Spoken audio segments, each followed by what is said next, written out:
이 약도 먹어보고 저 약도 먹어봤는데 소화가 안 되거나 어지럽거나 전반적으로 뭔가 모든 몸의 작동이 문제가 있는 것 같은 그런 느낌이 들 때를 검사해 봐야 할 수도 있습니다. 안녕하세요. 인천 설명한의원 원장 김정진입니다. 오늘은 우리 몸을 주관하고 있는 두 가지 신경계에 대해서 알아볼 건데요. 첫 번째는 많이 들어보셨을 것 같은 좌골신경, 대퇴신경, 경골신경 이런 신경들처럼 근육이나 인대나 뼈를 주관하고 있는 체성신경계가 있고, 두 번째는 우리 몸에 있는 간, 심장, 폐, 소화기, 소장, 방광, 자궁 이런 것들처럼 오장육부를 주관하고 있는 자율신경계가 있습니다. 오늘 본편에서 알아볼 신경계는 이 둘 중에서 자율신경계에 해당하는데요. 건강이 안 좋다면 무조건 알아야 하는 신경계 중에 하나입니다.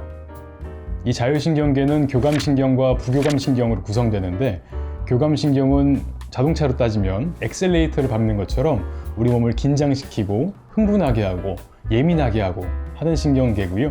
부교감신경은 그와 반대로 자동차로 따졌을 때 브레이크를 밟는 것처럼 차분해지게 하고 잠이 오게 하고 늘어지게 하는 신경입니다. 그러니까 결국에 우리 몸 전반을 지배하고 안정화에 기여하는 것을 자율신경계라고 할 수 있는데, 이 자율신경계에 이상이 생기면 이 병원 저 병원 다 가서 검사를 했는데 이 약도 먹어보고 저 약도 먹어봤는데 소화가 안 되거나 어지럽거나 전반적으로 뭔가 모든 몸의 작동이 문제가 있는 것 같은 그런 느낌이 들 때 자율신경계를 검사해 봐야 할 수도 있습니다.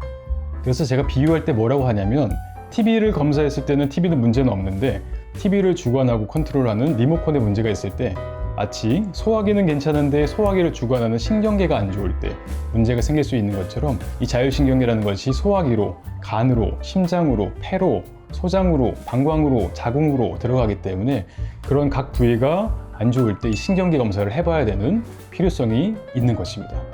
이 자율신경계는 뇌에서 시작해서 척수를 따라서 꼬리뼈까지 분포를 하게 되는데요. 부교감신경은 3번, 7번, 9번, 10번 뇌신경과 2번, 3번, 4번 꼬리뼈 신경에서 유래하고, 교감신경은 흉추 1번부터 요추 2번까지의 신경에서 유래하게 되어 있습니다. 그러니까 따지고 보면 뇌부터 꼬리뼈까지 모든 분절에서 이 자율신경계가 나오고 있다, 이렇게 보시면 되겠죠. 간혹 환자분들께서 자율신경 검사를 했을 때 나는 교감신경이 되게 높으니까 좋은 거 아니야? 혹은 부교감신경이 되게 높으니까 좋은 거 아니야? 이렇게 물어보시는 분들이 있습니다. 그런데 이 교감신경이나 부교감신경이 하나가 높다고 해서 좋은 것은 아닙니다. 둘 중에 어떤 게 좋은 건 아니고요. 두 개의 균형이 맞아야 되고 두 개가 서로 상호작용을 하면서 건강을 잘 이끌어 나가야 되는 것이죠. 교감신경이 높은 경우는 교감신경 우세형이라고 하는데요. 교감신경 우세형인 경우에는 마치 화난 사람처럼 흥분한 사람의 양상을 보이게 됩니다. 눈이 커지고 심박동이 빨라지고 체온이 올라가고 혈압이나 혈당이 오를 수도 있고, 입이 마르고 식욕이 줄고 체한 것처럼 더부룩할 수도 있고 잠도 안 올 수 있습니다. 여러 가지 긴장한 사람의 양상이 보이는 것이죠. 반대로 부교감신경이 우세하게 되면 특수한 긴장 상황에서 어지러워지면서 실신하는 미주신경성 실신이 생기기도 합니다.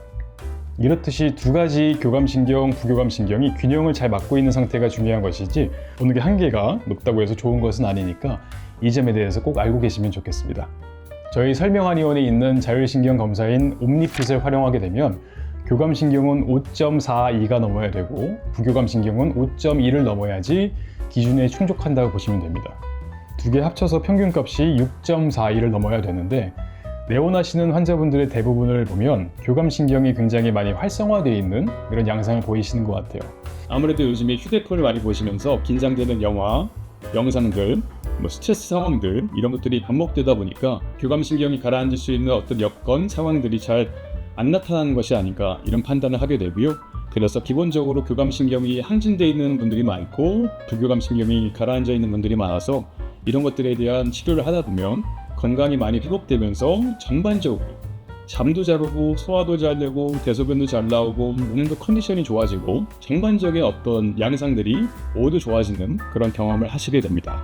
그래서 이런 상태에 대한 판단을 하기 위해서 저희 한의원에 방문해 주시면 자율신경 균형 검사, 설진, 맥진, 복진 등을 이용해서 환자분들의 상태를 확인하고 상태에 맞는 치료를 이어나가게 되는 것입니다.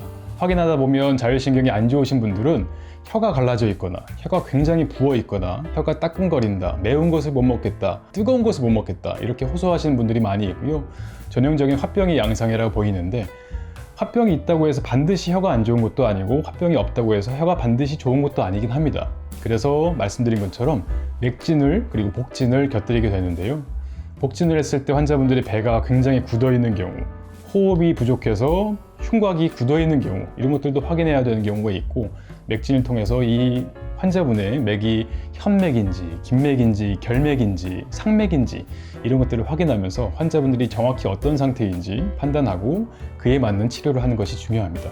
좀 더 자세한 내용은 다음 편에서 더 설명드리도록 하겠습니다. 감사합니다.